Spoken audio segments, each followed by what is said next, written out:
Today we see activity number 6. Magnetize an iron needle using a bar magnet. Now insert the magnetized needle through a small piece of cork or foam. तो यहाँ पे सबसे पहले क्या करना है, magnetise ion needle है उसको मैग्नेटाइज करना है. कैसे करेंगे, उसके ऊपर कॉन्स्टेंटली ऐसे ही मैग्नेट को घुमाएंगे. ऐसे यहाँ पे नीडल हो जाएगी और उसके ऊपर ऐसे ही कॉन्स्टेंटली मैग्नेट को घुमाएंगे तो उससे जो नीडल है वो मैग्नेटाइज हो जाएगी. फिर उसके बाद हमें क्या करना है, ये मैग्नेटाइज नीडल है उसको कॉक में या तो फोम में, यहाँ पे हमको दिखाई दे रहा है ये वाला है वो कॉक है, तो कॉक में या तो फोम में उसको इंसर्ट करना है. जैसे हम यहाँ पे फिगर में देख रहे हैं ये है वो कॉक है और उसके अंदर इस तरीके से नीडल को इंसर्ट किया गया है. लेट द कॉक float in water in a bowl और a tub. Make sure that the needle does not touch the water. Your compass is now ready to work. अब हम क्या करेंगे, वो जो कॉक है उसको वाटर में फ्लोट करने देना है. तो सबसे पहले वाटर हम किस में लेंगे, हम या तो बाउल या तो टब में वाटर लेंगे और उसके बाद वो कॉक को वो वाटर में डाल देंगे. अब हमारा जो कंपास है वो रेडी है वर्क करने के लिए. नेक्स्ट क्या करना है, make a note of the direction in which the needle points when the कॉक is floating. Rotate the cork with the needle fixed in it in different direction. Note the direction in which the needle points when the cork begins to float again without rotating. Does the needle always point in the same direction when the cork stops rotating? तो यहाँ पे क्या करना है, जब भी Kock को हम पानी में रखेंगे और कॉक जब भी फ्लोट कर रहा है तो उस टाइम पे हमें ऑब्जर्व करना है कि नीडल की डायरेक्शन क्या है.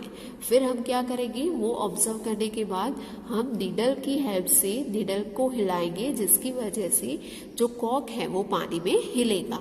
फिर उसके बाद जब भी वो स्टेबल हो रहा है कॉक और फ्लोट करेगा तब अगेन हमें देखना है कि वो नीडल की डायरेक्शन कौन सी है. अगेन हम यही चीज को फिर से नीडल को डिस्टर्ब करेंगे तो उसकी वजह से अगेन जो कॉक है वो पानी में रोटेट करेगा और जब भी कॉक स्टेबल होगा तो वो टाइम पे हमें वो नीडल है उसकी ऑब्जर्वेशन को चेक करना है. तो यहाँ पे हमको अल्टीमेटली ये चेक करना है कि सभी टाइम में जब भी कॉक स्टेबल हो रहा है तो सभी टाइम क्या नीडल की डायरेक्शन है वो सेम है. Next point is attraction and repulsion between magnets. तो अट्रैक्शन मीन्स की अपनी तरफ खींचना और रिपल्शन मीन्स की पीछे धकेलना. Let us play another interesting game with magnets. Take two small toy cars and label them A and B. Place a bar magnet on top of each car along its length and fix them with rubber bands. तो यहाँ पे हम क्या करेंगे, सबसे पहले तो दो टॉय कार लेंगे, उसके ऊपर बार मैग्नेट को फिक्स करेंगे और बार मैग्नेट को रखने के बाद रबर बैंड से उसको अच्छे से फिक्स कर देंगे. कैसे, यहाँ पे जो फिगर में दिखाया गया है इसी तरीके से. यहाँ पे दो टॉय कार ली गई है, कार ए और कार बी. इसके ऊपर बार मैग्नेट को रख के फिर इसको रबर बैंड से कवर कर लेंगे जिसकी वजह से जो मैग्नेट है वो कार पर से गिर नहीं जाए. In car A, keep the south pole of the magnet towards its front. Place the magnet in opposite direction in car B. Now place the two cars close to one another is shown in the figure number 13.3. तो यहाँ पे जो car A है उसमें blue portion है वो हो जाएगा साउथ पोल, रेड पोर्शन है वो हो जाएगा नॉर्थ पोल. तो ए कार में क्या करना है, हमें साउथ पोल आगे रखना है, नॉर्थ पोल पीछे रखना है. और बी कार में उसका ऑपोजिट करेंगे. बी कार में सबसे पहले नॉर्थ पोल रखेंगे और लास्ट में रखेंगे साउथ पोल, पीछे के साइड साउथ पोल रखेंगे. अब हम ये दोनों कार को एक दूसरे के नजदीक लाएंगे. ठीक है, एक दूसरे के नजदीक लाएंगे तो क्या होता है वो हमें ऑब्जर्व करना है. What do you observe? Do the cars remain at their places? Do the cars run away from each other? Do they move towards each other or collide? तो दैट मीन्स की कलाइड मीन्स की टकराना। तो यहाँ पे तीन possibilities हो सकती हैं, या तो कार अपनी जगह पे ही खड़ी रहेगी, या तो कार्स एक दूसरे से दूर जाएगी, या तो वो एक दूसरे के नजदीक आके टकरा जाएगी। तो यहाँ पे क्या होगा, यहाँ पे ये दोनों कार्स हैं वो एक दूसरे के नजदीक आएंगे। वाई, क्यों एक दूसरे के नजदीक आएंगे? बिकॉज यहाँ पे एक कार में आगे है साउथ पोल और एक कार में आगे है नॉर्थ पोल। तो ये दोनों पोल्स डिफरेंट है, दैट मीन्स कि ये दोनों के बीच क्या होगा, अट्रैक्शन होगा। जब भी दो डिफरेंट पोल्स एक दूसरे के नजदीक आएंगे तो वो केस में वो दोनों के बीच अट्रैक्शन होगा। Record your observations and table as shown in table number 13.3. Now place the toy cars close to each other such that rear side of car A faces the front side of car B. Do they move as before? Note the direction in which the cars move now. तो अब हम क्या करेंगे, अब थोड़ा different करते हैं। जो कार्स है उसमें से एक कार है उसकी रेयर साइड मीन्स की पीछे वाली साइड। तो ये कार को हम क्या करेंगे, उल्टा कर देंगे और फिर उसको रखेंगे ये कार के सामने। तो इसको उल्टा करेंगे तो यहाँ पे कौन सा साइड आएगा, यहाँ पे आ जाएगा नॉर्थ पोल और यहाँ पे आ जाएगा साउथ पोल। ठीक है, कार को उल्टी करेंगे तो यहाँ पे रेड वाला कलर पहले आएगा, ब्लू वाला कलर बाद में आएगा। और यहाँ पे ये कार में भी फर्स्ट है नॉर्थ पोल, सेकंड है साउथ पोल। तो दैट मीन्स कि एक दूसरे के पास कौन से पोल्स आ रहे हैं, सेम पोल। दोनों कार के नॉर्थ पोल हैं वो एक दूसरे के सामने आएंगे, एक दूसरे के नजदीक आएंगे। तो ये केस में क्या होगा, जब भी दो सेम पोल साथ आएंगे तो वो केस में रिपल्सन होगा। रिपल्सन मीन्स की कार है वो एक दूसरे से पीछे जाएगी, एक दूसरे को रिपल्शन कराएगी, दैट मीन्स कि एक दूसरे को पीछे धकेलेगी। Now place the car A behind car B and note the direction in which they move in each case. Repeat the activity by placing cars with their rear sides facing each other and record your observations in each case. तो अभी third time में हम क्या करेंगे, सी यहाँ पे हमको बताया गया है, टेबल में वही चीज बताई गई है। फर्स्ट केस में दोनों को सामने सामने रखा तो वहां पे क्या हुआ, अट्रैक्शन हुआ। सेकंड केस में जो कार ए है उसकी रियर साइड रखी कार बी के सामने तो वो केस में रिपल्शन हुआ। नाउ थर्ड टाइम क्या करेंगे, कार ए है उसको कार बी के पीछे रखेंगे।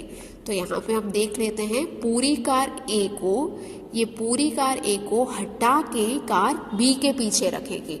तो यहाँ पे देखो सिमिलर यही चीज दिखाई गई है, बी कार के पीछे है कार ए, ये वाली कार ए है। तो यहाँ पे भी दोनों सेम कलर्स हैं, दैट मीन्स कि इसका भी साउथ पोल है इसका भी साउथ पोल है। दोनों सेम पोल्स एक दूसरे के साथ आएंगे तो क्या होगा, वो केस में होगा रिपल्सन। तो दैट मीन्स कि यहाँ पे क्या हो जाएगा, एक दूसरे के पीछे जाएंगे, यहाँ पे भी हो जाएगा रिपल्शन। और लास्ट केस है rear of car B facing rear of car A.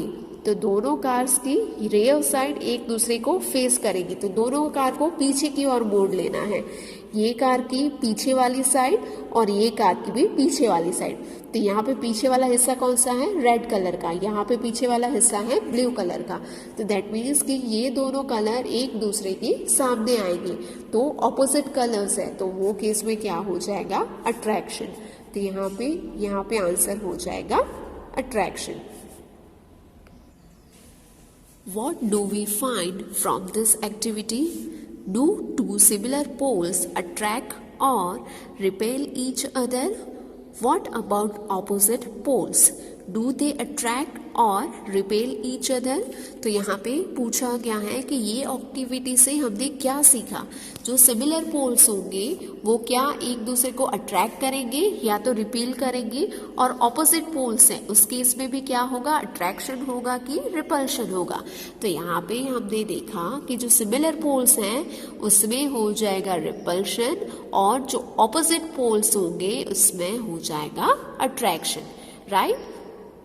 This property of the magnets can also be observed by suspending a magnet and bringing one by one the poles of the another magnet near it. तो यहाँ पे ये जो magnets की property है वो यहाँ पे ये एक्टिविटी के थ्रू किया। इसके अलावा भी हम क्या कर सकते हैं, कोई भी एक मैग्नेट को सस्पेंड कर सकते हैं। तो क्या करेंगे, एक स्ट्रिंग के थ्रू हम एक मैग्नेट को बांध लेंगे, टाई कर देंगे और उसको हवा में लटकाने के बाद दूसरा मैग्नेट है उसके वन बाय वन दोनों पोल्स एक दूसरे के पास लेके जाएंगे। दैट मीन्स कि जो लटका हुआ मैग्नेट है उसके पास लेके जाएंगे। और वो टाइम पे हमको देखना है कि जब भी सिमिलर पोल्स एक दूसरे के नजदीक आते हैं तो वो केस में क्या होता है, और जब भी ऑपोजिट पोल्स एक दूसरे के कांटेक्ट में आते हैं तो वो केस में क्या होता है। फ्यू कॉशंस, कॉशन मीन्स की कुछ सावधानियां रखने की जरूरत है when we dealing with the magnets. तो वो कौन कौन सी सावधानियां हैं? Magnets lose their properties if they are heated, hammered और dropped from some height as shown in the figure number 13.15। तो यहाँ पे बताया गया है कि मैग्नेट्स की प्रॉपर्टीज हैं वो लूज हो सकती है जब भी उनको गर्म करा जाए, या तो उसको हैमर्ड किया जाए, या तो उसको कोई हाइट पर से नीचे गिराया जाए या फेंका जाए। तो ये तीनों केस में जो मैग्नेट है उसकी प्रॉपर्टी है वो लूज हो सकती है। Also, magnets become weak if they are not stored properly। इसके अलावा अगर मैग्नेट को अच्छे से स्टोर किया नहीं जाए तो वो केस में भी मैग्नेट की प्रॉपर्टीज हैं वो लूज हो सकती है, कम हो सकती है। To keep them safe, bar magnets should be kept in pairs with their unlike poles on the same side। तो यहाँ पे क्या बोला गया है कि ऐसा ना हो, इसके लिए हमें मैग्नेट्स को अच्छे से सेफली रखना चाहिए। बार मैग्नेट के केस में क्या करना चाहिए, बार magnets should be kept in पैर, बार मैग्नेट्स को पैर में ही रखना चाहिए जैसे यहाँ पे फिगर में दिखाया गया है। With their unlike poles on the same side, unlike poles means कि उसके डिफरेंट पोल्स एक ही साइड में हो, इसी तरीके से स्टोर करना चाहिए। और उसके बीच में एक पीस ऑफ वुड का भी रखना चाहिए। That is given in the next line, there must be separated by a piece of wood while two pieces of soft iron should be placed across their end। तो जब भी हम दोनों pieces को, मैग्नेट्स को साथ में रखेंगे तो उसके बीच में एक स्मॉल वुड पीस भी रखना चाहिए जिससे वो दोनों मैग्नेट्स को सेपरेट रखा जाए as shown in the figure. For horseshoe magnet one should keep a piece of iron across the pole। तो हाउस शू मैग्नेट कैसा होता है, इस टाइप का। तो इसको हम कैसे स्टोर कर सकते हैं, यहाँ पे एक कोई भी आयरन पीस रख देंगे जिसकी वजह से दोनों पोल्स हैं, नॉर्थ पोल और साउथ पोल, दोनों पोल कवर्ड हो जाए। इसी तरीके से एक आयरन पीस को उसके अक्रॉस रख देंगे। Keep magnets away from cassettes, mobile, television, music system, compact disc and the computer. तो यहाँ पे बताया गया है कि मैग्नेट है उसको जो सीडीज होती हैं, कैसेट्स होती हैं, उससे, मोबाइल फोन से, सीडीज से, टेलीविजन से दूर रखना चाहिए। वाई? बिकॉज ये सारे इलेक्ट्रॉनिक गैजेट्स हैं और इलेक्ट्रॉनिक गैजेट्स मैग्नेट के कांटेक्ट में आएंगे तो उससे उसकी कुछ हार्मफुल इफेक्ट हो सकती है। So here today we end with this chapter.